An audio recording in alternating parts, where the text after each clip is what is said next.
Alors bonjour et bienvenue dans ce nouvel épisode de podcast, épisode un petit peu spécial, puisque aujourd'hui, mardi 2 avril, démarrent les précommandes de mon livre. Ça y est, Solopreneur, l'art de créer un business en ligne au service de sa vie, est enfin disponible en précommande, donc il sort officiellement le 24 avril dans les différentes librairies et sur internet, vous pouvez l'acheter, mais vous pouvez dès à présent le précommander, et si vous le précommandez, vous aurez des bonus exceptionnels sur lesquels je vais revenir juste après.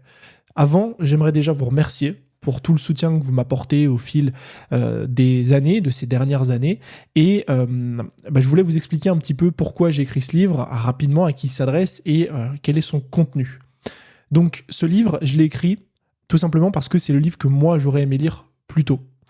J'aurais aimé lire ce livre il y a quelques années en arrière, donc avant de me lancer et même après m'être lancé, parce que, croyez-moi, c'est ce que j'ai essayé de retranscrire en tout cas, il m'aurait fait économiser beaucoup de temps, d'énergie, parce que dans Solopreneur, j'ai essayé de vous retranscrire une méthode complète pour apprendre à créer et développer un business en ligne au service de votre vie, que vous souhaitiez démarrer, c'est-à-dire ce livre, il s'adresse aux personnes qui se lancent, qui n'ont pas encore d'idée, qui ne savent pas trop par où commencer ou qui sont déjà lancés, ont déjà une idée, mais ne génèrent pas de revenus. Mais c'est aussi un livre qui s'adresse aux personnes qui sont déjà entrepreneurs, qui se sont déjà lancés, qui génèrent déjà des milliers d'euros par mois, mais qui sentent que il y a un manque d'alignement avec leur business, ils n'arrivent pas à casser certains plafonds de verre, ils n'arrivent pas à croître et à obtenir plus de résultats sans forcément sacrifier leur vie. C'est un livre dans lequel on parle d'énormément de choses. On va parler de l'idéologie fondamentale derrière ce bouquin. Donc pourquoi est-ce qu'aujourd'hui, la meilleure façon de réussir sur Internet et de réussir d'ailleurs dans sa vie, c'est de créer un business au service de sa vie et non pas de mettre sa vie au service de son business. On va parler de croyances, comment casser les croyances limitantes qui vous empêchent d'entreprendre, de vous lancer et de vous développer une fois que vous avez un business qui est en place. Et on va parler finalement des piliers fondamentaux pour créer un business en ligne rentable et durable, qui sont finalement trouver son idée, son positionnement, développer une audience, apprendre à créer du bon contenu, créer une offre et la lancer, donc créer une offre rentable et la lancer, et croître sans sacrifier sa vie. C'est un livre de plus de 250 pages qui finalement condense tout ce que j'ai appris ces 7 dernières années. Et la bonne nouvelle, comme je le disais précédemment, c'est que si vous commandez le bouquin, donc vous précommandez le livre avant le 24 avril, vous aurez 3 bonus, donc exclusivement conçus pour les précommandes, 2 masterclass et mes sources d'informations les plus secrètes. Et surtout, vous participerez à un tirage au sort qui aura lieu le 24 avril pour gagner une journée de coaching en one-to-one avec moi, donc une journée en présentiel. Je me déplace chez vous pour vous aider à développer votre business pendant une journée complète. Je vous mets le lien juste en dessous dans la description si vous souhaitez précommander le bouquin. C'est disponible partout, sur les librairies, la Fnac, Amazon. Vous le précommandez où vous voulez et vous aurez toutes les instructions liées aux précommandes et les détails du livre sur le lien que vous trouverez juste en dessous. Parenthèse introductive, parenthèse d'introduction terminée. Aujourd'hui, vous l'avez vu dans le titre, on va parler un petit peu de comment est-ce que j'ai fait pour gérer l'écriture d'un livre en même temps que tout ce que j'ai à faire dans mon quotidien. Donc les investissements immobiliers, développer mon business, etc. Parce que c'est une question qui m'est extrêmement revenue, c'est une remarque même, qui m'est extrêmement revenue en fait, dès que je parlais du livre autour de moi, la première réaction, quand je parlais du livre à d'autres entrepreneurs, c'était de me dire, mais t'es un malade.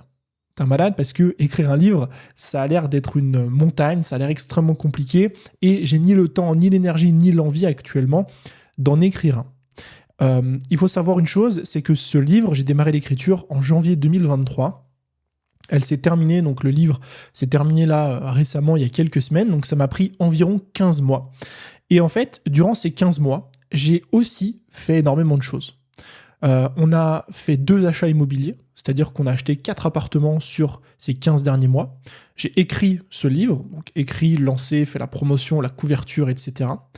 J'ai continué à développer mon business, c'est-à-dire que j'ai continué à créer du contenu, j'ai continué à faire des vidéos, j'ai continué à sortir aussi de nombreuses formations, plusieurs l'année dernière, le calendrier de l'Avent des entrepreneurs fin décembre aussi. J'ai réalisé mon premier mastermind l'année dernière, en septembre.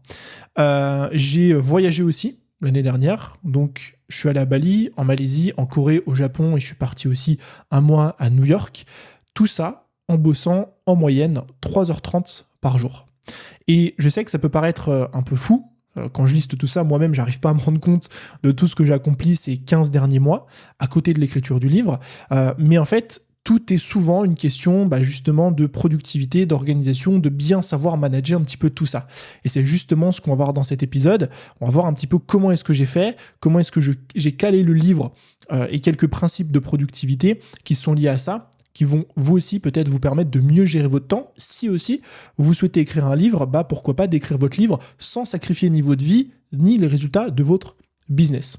La première chose dont on va parler, et tout ce que je vais enseigner ici sont souvent, pas tous évidemment, mais souvent des éléments que je reprends dans mon bouquin, des leçons que j'approfondis aussi dans certains chapitres de mon livre. La première chose à faire, et la première chose qu'il faut bien comprendre, c'est de recontextualiser ce qu'est la productivité. En fait, beaucoup de personnes voient la productivité comme une seule unité de production. C'est-à-dire, moi, je suis productif si j'arrive à produire X choses, c'est-à-dire un outcome. C'est si je travaille X heures, je suis productif. Si je lance X formations cette année, je suis productif. Si je poste X, je vais arriver pas donc X contenu ce mois-ci, cette semaine, je suis productif. Le problème, c'est que quand on ne réfléchit qu'avec une seule unité de production, c'est-à-dire le nombre de contenus, le nombre d'heures travaillées, etc., on n'optimise pas réellement sa productivité. Donc moi, ça fait des années déjà que en face de la production, de l'output, donc de ce qui sort, c'est-à-dire j'ai écrit un livre, j'ai fait tant de contenu, j'ai tant de chiffre d'affaires, j'essaye toujours de mettre ce qu'on appelle un input, c'est-à-dire ce qu'on met à l'intérieur comme énergie pour sortir une unité de production. Ça peut être le temps, ça peut être l'argent, etc. Par exemple, au lieu de me dire, c'est cool, ce mois-ci, j'ai fait 2 vidéos YouTube, je vais plutôt me dire, ok, ce mois-ci, j'ai fait 2 vidéos YouTube, pour quel niveau d'entrée? C'est-à-dire quelle énergie j'y ai mis, quel nombre d'heures j'ai travaillé, quel argent j'ai investi, si je délègue à d'autres personnes, etc. Et en fait, ça change, ça peut paraître anodin sur le papier, parce qu'on se dit c'est juste une data en plus, mais en fait, ça change toute la notion de la productivité. Pourquoi? Parce que quand vous réfléchissez par défaut avec la première notion, c'est-à-dire, en gros, moi, je suis productif si j'arrive à sortir tant de contenu ou faire tant d'euros ou tel projet, en fait, on n'optimise pas vraiment les résultats. Pourquoi? Parce que notre objectif, c'est de produire plus, c'est de sortir le projet finalement et on n'a rien d'autre à optimiser. Alors que si on compare ça avec l'input, c'est-à-dire, en fait, moi, mon objectif ce mois-ci, c'est pas de sortir 5 contenus, mais c'est de sortir 5 contenus et d'y passer seulement 2 heures. Et bien finalement, c'est là qu'on peut chercher à optimiser, c'est là qu'on peut chercher à être productif. Et c'est un tout petit changement, non pas vous dire en gros, ce mois-ci, j'ai fait ça, j'ai travaillé tant d'heures, j'ai produit tant de choses, mais c'est de comparer le nombre de choses que vous produisez, de contenu, de livres, les formations que vous sortez, les offres que vous faites, avec ce que vous investissez en temps, en énergie et en argent. Et c'est une notion à avoir pour pouvoir améliorer votre productivité. Maintenant que tout ça est recontextualisé, on va dire comment est-ce que j'ai fait, quels sont les principes que j'ai employés pour pouvoir organiser cette année. La première chose, qui est un élément qui est que vous connaissez tous, mais qui est très important à mettre en place, c'est la priorisation. En fait, quand on est entrepreneur, on a des dizaines de projets à gérer. Il faut qu'on gère notre business, il faut qu'on gère nos équipes, il faut qu'on crée du contenu, il faut qu'on lance une nouvelle offre. Là, il faut écrire un livre. À côté, moi, j'avais des achats immobiliers, puis je voulais aussi voyager. Donc, ce qui est très important, c'est de savoir quel est votre objectif actuel. Donc, votre objectif actuel, c'est l'objectif que vous souhaitez accomplir cette année, donc avec votre business. Ça peut être un certain chiffre d'affaires, ça peut être, moi en l'occurrence c'était forcément le livre, parce que si je mets pas le livre en priorité numéro 1 dans ma vie, qu'est-ce qui va se passer? Je vais me laisser happer un petit peu par tout ce qu'il y a autour. Et à côté de ça, donc à côté de l'objectif que vous allez vous fixer, la priorisation, vous allez pouvoir définir un cadre. Le cadre, c'est un élément dont je parle souvent quand je parle de productivité, parce que le cadre, c'est ce qui va vous permettre d'accomplir certaines choses sans pour autant sacrifier votre vie. Et c'est extrêmement important de le comprendre. Moi, mon cadre, par exemple, c'est de ne pas dépasser 3h30, 4h, voire 4h30 de travail par jour. Et encore une fois, cette contrainte-là, elle a toute son importance, parce que quand je vais chercher à être productif, je ne vais pas juste chercher, ce qu'on disait précédemment, à augmenter ma production. Je ne vais pas juste me dire, ok, ce mois-ci, j'ai envie de doubler le nombre de contenus que je crée. Parce que si je réfléchis uniquement de cette façon-là, je vais me dire, en fait, j'ai juste à bosser 2 fois plus pour poster 2 fois plus de contenu. Le problème, c'est que moi, j'ai mon cadre qui fait que je ne veux pas bosser plus de 4 heures par jour. C'est-à-dire qu'il faut que je trouve d'autres systèmes et d'autres façons d'atteindre ce même résultat, qui est de publier 2 fois plus de contenu. Et là, ça m'incite à travailler plutôt sur mes systèmes, à être plus productif, à éliminer les distractions, à aussi éliminer les projets. Donc la première chose que vous devez faire, c'est définir votre priorité. Quelle est votre priorité du moment ? Quels sont les objectifs que vous souhaitez atteindre et quel est le cadre dans lequel vous voulez avancer. Et ça, c'est très important. Donc vos objectifs, évidemment, ils vont varier en fonction de plein de choses. C'est votre horizon de projet, les ressources que vous avez aujourd'hui à disposition, si vous avez une équipe, de l'argent à investir, etc. Et vos objectifs. Est-ce que vous êtes dans un stade de business où vous avez des objectifs qui sont financiers ou autres ? Pourquoi prioriser ? Ça m'a grandement aidé dans l'écriture de mon livre. Parce que le fait de mettre mon focus sur le bouquin, de savoir en gros, ok, avril de l'année prochaine, donc en 2023, je m'étais dit avril 2024, le livre sort. Et ça me permet de me dire, ça va être ma top priorité de cette année. Donc c'est la première chose que je vais faire le matin, par exemple, quand je vais commencer à travailler. La première heure de travail va être dédiée à mon livre. Et ça me laisse suffisamment d'avance pour pouvoir finalement caler mes autres projets à côté. Donc, prioriser vos objectifs, c'est la première chose que vous devez faire. La deuxième chose que vous devez faire, par rapport à cette priorisation, donc une fois que vous avez vos priorités, objectif numéro 1, le livre, objectif numéro 2, c'est de sortir telle formation, telle formation, telle formation, objectif numéro 3, c'est de faire mon mastermind, et ainsi de suite, eh bien, je vous invite à établir un rétro-planning. Un rétro-planning, c'est quoi et à quoi ça sert ? Un rétro-planning, c'est un planning de temps, c'est un calendrier, ni plus ni moins. Vous pouvez faire ça sur un Google Agenda, un carnet, Notion, peu importe. Ça va vous servir à savoir ce que vous faites, quand vous le faites, et comment vous le faites. Et ça, c'est extrêmement important. Pourquoi ? Parce que ça va vous permettre de timer de la bonne façon un projet et d'avancer sur différents projets en simultané. Et de profiter finalement de l'énergie que vous avez à un instant T. Quand on n'a pas de rétro-planning, qu'est-ce qui se passe ? Par exemple, j'ai envie d'écrire mon livre, mais je n'ai pas de rétro-planning. En fait, ce qui va se passer, c'est que la seule chose que j'ai, c'est une date butoir. C'est de me dire, OK, mon livre, il doit sortir le 1er avril 2024. Et on est, admettons, le 1er janvier 2023. Et le fait de ne pas avoir de rétro-planning, finalement, je ne sais pas comment est-ce que je dois répartir mon temps et comment est-ce que je dois avancer. Est-ce que si je termine d'écrire la première version du livre en juillet, je suis toujours bon ou pas ? En octobre, en novembre, en décembre ? Est-ce que si je démarre la couverture, le titre ou l'impression en novembre, c'est OK, etc. Le problème du coup, quand on n'a pas ce rétro-planning, c'est qu'on ne sait pas comment on s'organise. On ne sait pas comment on avance, on ne sait pas si on est dans les temps ou pas. Et ça génère beaucoup de stress et souvent, vous allez vous désorganiser. Donc moi, ce que j'ai fait, c'est que j'ai créé un rétro-planning. À telle date, je dois avoir terminé le premier chapitre, le deuxième, le troisième, le quatrième, le cinquième, etc. À telle date, je dois rendre la première version. À telle date, j'ai ma relecture. À telle date, je dois attaquer la couverture. À telle date, je dois attaquer la promotion. Et ça me permet vraiment d'avancer en temps et en heure sur les différents projets. Et l'autre élément, c'est que ça vous permet aussi de faire ce que j'appelle, donc d'avancer sur ce que j'appelle les temps morts de projet. Donc les temps morts, les temps d'attente. En fait, un temps d'attente, c'est quoi ? C'est quelque chose sur lequel vous n'allez pas forcément travailler, mais qui est nécessaire à l'avancement de ce projet-là. Donc, je vous prends l'exemple avec le livre et après, je vais vous prendre un autre exemple avec une formation. En fait, dans le livre, j'avais plusieurs temps d'attente. Le premier temps d'attente, c'était la relecture et la correction, donc faite par une correctrice. Et ça, en fait, c'est quelque chose sur lequel moi, je ne vais pas travailler. C'est-à-dire que c'est pas moi qui vais relire et corriger mon bouquin. Par contre, ce qui va se passer, c'est que je le rends à un délai donné, donc à une date donnée. C'était le 15 novembre 2023. Et en fait, je l'envoie à la personne. Et moi, en attendant, donc le fait qu'elle doive relire et corriger, je peux avancer sur autre chose à côté. Donc c'est hyper important et c'est pareil quand j'avance sur mes formations. Sur mes formations, je délègue le marketing et je délègue la création des supports PDF. Eh bien, en même temps qu'une autre personne de mon équipe travaille sur le marketing ou fait les supports PDF, moi, je peux bosser sur autre chose. Souvent, quand la personne qui s'occupe du marketing gère la page de vente, les emails de vente, moi, je tourne la formation. Et en fait, le fait d'avoir le rétro-planning, ça vous permet comme ça de superposer finalement différentes tâches. Les tâches sur lesquelles vous ne bossez pas, vous les déléguez et en même temps, vous pouvez vous, de votre côté, avancer sur d'autres tâches. Et le dernier point dans le rétro-planning qui est extrêmement important, c'est que ça vous permet de jongler finalement entre différents projets.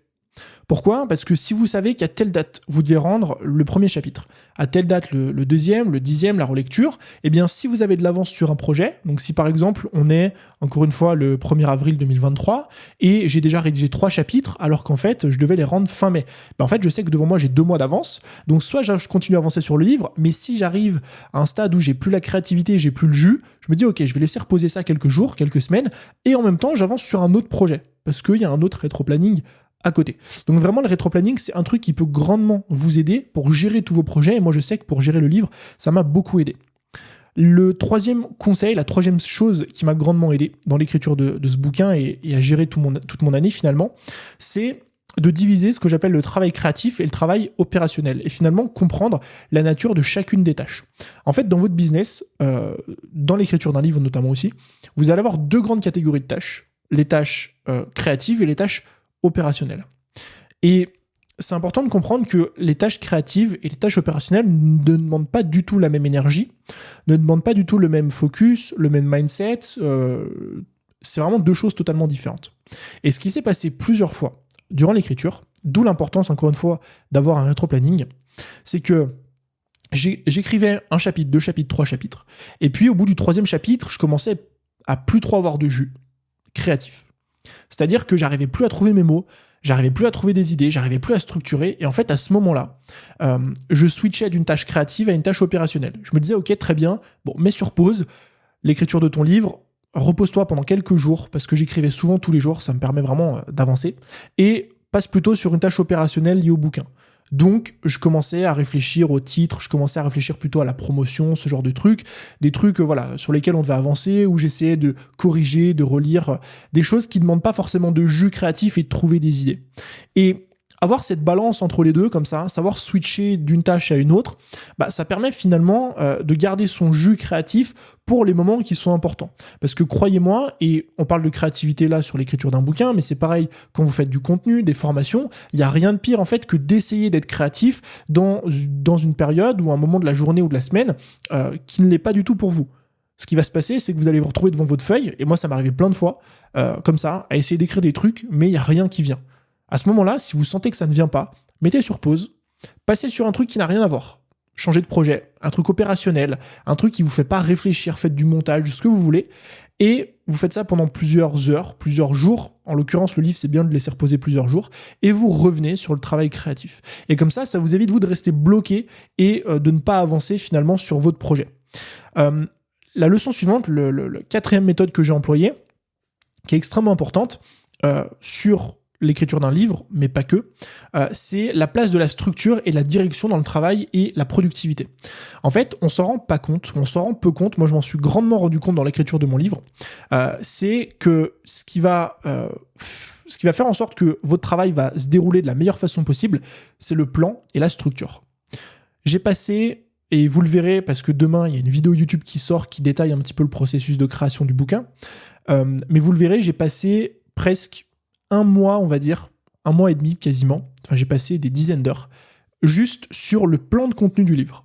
C'est-à-dire que j'ai passé autant de temps sur le plan de contenu qu'à écrire les 5 premiers chapitres quasiment. Et le plan de contenu du livre, c'est juste les différents chapitres et les sous-chapitres et ce que j'allais mettre plus ou moins dedans. Pourquoi ça a été aussi fastidieux ? Pourquoi ça prend autant de temps ? Parce que, bon, déjà, c'est l'écriture d'un livre, donc le plan, il est énorme. Il y a 16 chapitres, il y a des dizaines et des dizaines de sous-chapitres avec des exercices, etc. Donc forcément, c'est beaucoup plus conséquent et beaucoup plus long. Mais surtout, parce que je savais que ça allait prendre du temps, mais je savais qu'à partir du moment où ce plan aurait été trouvé, j'allais aller beaucoup plus vite. Pourquoi ? Parce que quand vous avez votre structure de livre, vous avez vos différents chapitres, vous avez vos différents sous-chapitres, en fait, vous avez juste à remplir finalement et écrire ce qu'il y a sur chacune des parties. Quand je savais dans le chapitre 6 sur la création de contenu et le développement d'une audience, au début, il fallait que je parle de tel principe. Ensuite, j'allais parler de telle stratégie et j'allais expliquer comment on crée du bon contenu. J'avais juste après à dérouler entre les chapitres et les sous-chapitres. Et c'est exactement pareil avec la création de contenu, avec le plan d'une formation. Une création de contenu, la création de contenu, on va dire, d'une vidéo YouTube, la structure d'une vidéo YouTube, moi, quand j'ai mes plans, Ici, je fais une introduction sur tel sujet. Ici, j'explique quel est le problème. Ici, j'explique pourquoi ce problème est douloureux. Ensuite, j'explique quelle est la fausse solution, la vraie solution, et je délivre finalement mes différents conseils. À partir du moment où j'ai ce plan, qui est un plan que j'utilise très souvent, en fait, mon contenu se déroule et c'est beaucoup plus simple pour moi de l'écrire. Donc, quand vous devez bosser sur des choses qui sont créatives, que ce soit, encore une fois, l'écriture d'un livre, un plan de contenu, un plan de formation, passez beaucoup plus de temps que vous le faites aujourd'hui, parce que sans doute que vous ne le faites pas assez, sur la structure, le plan et la préparation. Peut-être que vous passez aujourd'hui seulement 10 minutes à structurer un épisode de podcast ou une vidéo YouTube et en fait vous galérez quand vous êtes en train de tourner parce que vous vous reprenez plein de fois, parce que le contenu n'est pas bien, parce que tout ne se déroule pas aussi fluidement que ce que vous avez dans la tête. Eh bien, ça c'est un signe en général que vous manquez de préparation, vous manquez de structure. Et parfois, il suffit de passer le double de temps. Au lieu de passer 10 minutes, vous passez 20 minutes ou 25 ou 30 minutes à préparer un contenu, mais ce temps, vous allez le récupérer derrière. Moi, j'ai passé un mois quasiment sur la structure du livre, mais si je n'avais pas passé ce mois complet sur la structure, j'aurais sans doute mis beaucoup plus de temps à écrire le livre et il aurait sans doute été beaucoup moins bien, beaucoup moins logique et beaucoup moins fluide. Élément suivant, qui est un élément que j'utilise dans mon quotidien. Donc évidemment, c'est pas juste un élément qui m'a permis d'écrire le livre, mais surtout, c'est un élément qui me permet de gérer tous ces projets à la fois, d'écrire un livre, de développer mon business, d'investir en immobilier, de faire plein de choses, de voyager, tout ça en travaillant 3h30 par jour. C'est de maîtriser ma dopamine. On en parle encore une fois dans le livre de cet élément parce que c'est un élément qui est crucial et qui est extrêmement important. En fait, la dopamine, la dopamine c'est quoi ? C'est les réseaux sociaux, c'est les notifications, c'est les emails sur votre téléphone, c'est toutes ces choses-là.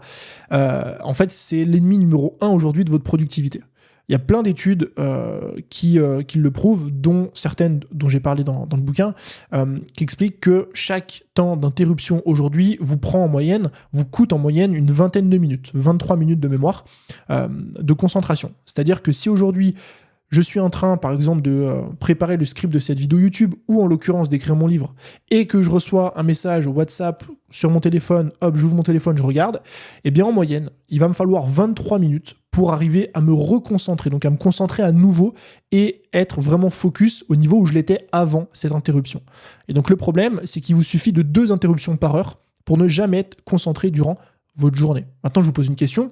En moyenne, dans votre journée de travail, combien de fois est-ce que vous êtes dérangé chaque heure ? Eh bien, pour la majorité des entrepreneurs, si ce n'est 99%, c'est au moins 2 fois par heure. Et je le vois parce que j'ai bossé dans des coworking, j'ai bossé avec des potes à moi, j'ai bossé dans des cafés à Bali. Tout le monde est tout le temps dérangé. Les gens laissent leurs notifs sur leur téléphone, ils scrollent sur Insta, ils ont leur boîte mail qui est tout le temps ouverte, et en fait, ça casse finalement leur concentration avec un shot de dopamine. Donc moi, ce que j'ai fait, c'est qu'évidemment, dans mon business et dans mon quotidien, j'ai des stratégies pour éviter ces problèmes de dopamine, donc couper les notifications, des stratégies de travail, de focus, etc., de gestion, on va dire, de mon environnement, de sorte à éliminer toute dopamine présente lorsque je bosse pour éviter qu'on me déconcentre et que je sois 100% focus sur la tâche. Et la deuxième chose qui m'a aidé, c'est d'avoir une Remarkable. Donc une Remarkable, pour ceux qui ne le savent pas, je vous le montre sur YouTube à l'écran là, c'est une tablette dont j'ai déjà parlé sur ma chaîne d'ailleurs, qui permet en fait d'écrire. Donc au début, ça permettait juste d'écrire avec un stylo. Et l'année dernière, juste avant l'écriture de mon livre, donc c'est peut-être un signe, je sais pas, ils ont sorti une extension avec un clavier. Et en fait, cette tablette, elle est très différente d'une tablette comme un iPad parce qu'il n'y a pas d'écran. C'est pas un écran bleu d'ordinateur, c'est comme un écran Kindle en noir et blanc, ce qui fait que ça n'abîme pas vos yeux. Et en fait, le fait d'avoir cette tablette-là sur laquelle il n'y a pas Internet, il n'y a pas de notification, il n'y a pas d'application, il n'y a rien, il y a juste un clavier et vous pouvez écrire, eh bien, tous les jours, j'écrivais quasiment 1 heure sur ce clavier-là. Et même quand je devais bosser, par exemple, dans un coworking ou autre, plutôt que de travailler sur l'ordi, eh bien, je bossais sur cette tablette. Et en fait, ça permet vraiment d'améliorer ma production, donc d'écrire beaucoup plus vite et d'éviter toutes les distractions. La 6e et dernière stratégie, c'est de maîtriser votre énergie. Il y a un truc qui est assez marrant, je vais vous le partager juste ici, c'est la répartition de travail entre les différents mois sur l'écriture de mon bouquin. Donc, on a commencé en moyenne, on va dire, avec le mois de février. Donc, le mois de janvier, j'ai pas trop travaillé dessus pour la simple et bonne raison qu'au début, c'était juste de la réflexion. Le livre a commencé à voir le jour, on va dire, plutôt en février. Et on a une sorte de montée de travail crescendo, donc février-mars. Donc février, j'ai passé 6 heures sur le livre. Mars, j'ai passé une vingtaine d'heures. Avril, j'ai passé une dizaine d'heures. Mai, j'ai passé une vingtaine d'heures. Juin, j'y ai passé une dizaine d'heures, à peu près une quinzaine. Et ensuite, juillet et août, j'y ai passé à peine 2 heures dans le mois, 2-3 heures dans le mois. Et ensuite, septembre, octobre, novembre, décembre, j'y ai passé presque 30 heures dans le mois. Donc on a une variance comme ça qui correspond à différentes choses. Donc premièrement, qui correspond à les différences entre la créativité, l'énergie et l'opérationnel. C'est-à-dire qu'en fait, février, mars, avril, mai, juin, juillet, ce qui s'est passé, c'est que j'ai écrit mon livre durant cette période. Donc j'ai pris à peu près 6 mois pour écrire la première version du livre. Ensuite, donc de juillet, août jusqu'à début septembre, j'ai quasiment pas écrit. Pourquoi ? Parce que j'avais plus de jus créatif. Et surtout, un autre point, il fallait que je prenne du recul. Ça, c'est aussi un élément qui a pas forcément grand-chose à voir avec la productivité, mais plutôt la créativité. Il fallait que je prenne du recul et que je laisse reposer un petit peu le livre pour revenir dessus avec une nouvelle vision. Et ça m'a grandement aidé parce que j'ai changé beaucoup de choses. J'ai supprimé plein de chapitres et tout. Quand je suis revenu dessus, fin septembre. Et ensuite, octobre, novembre, décembre, eh bien, cette partie de travail-là, elle était beaucoup plus opérationnelle parce que ça a été beaucoup de relecture, de mise en forme, de changement de quelques paragraphes, etc. Et en fait, c'est hyper important de maîtriser votre énergie. Donc, au fil des mois, c'est-à-dire, vous le verrez, il y aura une variance. Il y a certains mois où vous serez beaucoup plus créatif que d'autres. Au bout d'un moment, après avoir écrit 150 000 caractères, c'est à peu près peut-être 60 000 mots, je ne sais plus combien, mais bref, beaucoup de caractères, 250 pages d'un livre, vous aurez plus de jus créatif. Donc, c'est important de laisser retomber tout ça pour repartir sur l'opérationnel. Et aussi, maîtriser votre énergie au sein d'une journée. C'est-à-dire que moi, en fait... il y avait des périodes de la journée où j'étais beaucoup plus créatif, donc très souvent, moi, c'est le matin. Donc en général, je passais cette heure-là, première, deuxième heure de la journée créative, à bosser sur l'écriture de mon bouquin parce que j'avais besoin de jus créatif à ce moment-là. Et si je devais retravailler dessus le soir, 1 heure ou 2, j'avais plus de jus créatif, donc je me penchais plutôt sur l'opérationnel, je regardais un petit peu le fil rouge, je voyais si c'était cohérent, je relisais un petit peu certaines lignes, certains paragraphes, et je me disais, ok, je vais peut-être enlever ça, là je rajoute cet exemple, j'ajoute des images, ce genre de choses. Mais encore une fois, c'est extrêmement important de comprendre vos niveaux d'énergie, donc vos niveaux d'énergie en termes de créativité, vos niveaux d'énergie aussi santé, physique, mentale, c'est-à-dire comment est-ce que vous êtes bien dans votre corps pour adapter ces périodes d'énergie à différentes périodes de travail.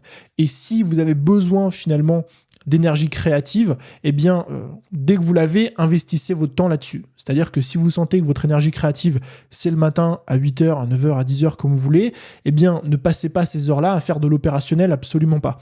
Passez-les à faire du travail créatif. Et inversement, si c'est plutôt le soir, écrivez plutôt votre travail créatif le soir et faites de l'opérationnel quand vous sentez que votre batterie, on va dire, physique, mentale, elle est à plat. En général, même si elle est à plat, on peut continuer à faire du travail opérationnel, mais on peut difficilement faire du travail créatif. Donc en gros, voilà un peu tous les concepts qui m'ont permis d'écrire ce livre, c'est-à-dire de jongler entre mes différents projets. Premièrement, c'est d'apprendre à bien prioriser dans mon business. Deuxièmement, c'est d'établir un rétro-planning, c'est extrêmement important. Donc déjà un rétro-planning de livre pour savoir ce que je dois faire pour quelle date. Et surtout, ça me permet d'avoir un rétro-planning et de varier entre mes différents projets. Troisièmement, de séparer le travail créatif du travail opérationnel. Quatrièmement, de passer beaucoup plus de temps sur le plan et la structure du livre, d'un contenu, d'un projet, d'une formation, parce que c'est là où se passe finalement l'essence même de votre travail. Cinquièmement, maîtrisez votre dopamine parce que c'est ce qui est le plus important. Et sixièmement, maîtrisez votre énergie. Comprenez quand est-ce que vous avez des pics d'énergie pour pouvoir adapter ces pics d'énergie à la bonne nature de travail. Encore une fois, merci beaucoup d'avoir écouté cet épisode de podcast. Vous pouvez, comme je disais en début d'épisode, passer par le premier lien qui se trouvera juste en dessous dans la description pour précommander Solopreneur avant le 24 avril. Et si vous le précommandez, vous recevrez obligatoirement, donc ça c'est un bonus que tout le monde va recevoir, 3 cadeaux, 2 masterclass plus la liste des ressources secrètes que j'utilise dans mon business pour me former, pour apprendre. Donc ça, tout le monde recevra ces bonus-là si vous précommandez et vous participerez du coup à un tirage au sort pour gagner une journée de coaching one-to-one en présentiel avec moi. Je vous remercie d'avoir écouté cet épisode de podcast jusqu'à la fin. Je vous dis à très bientôt. C'était Tony. Ciao.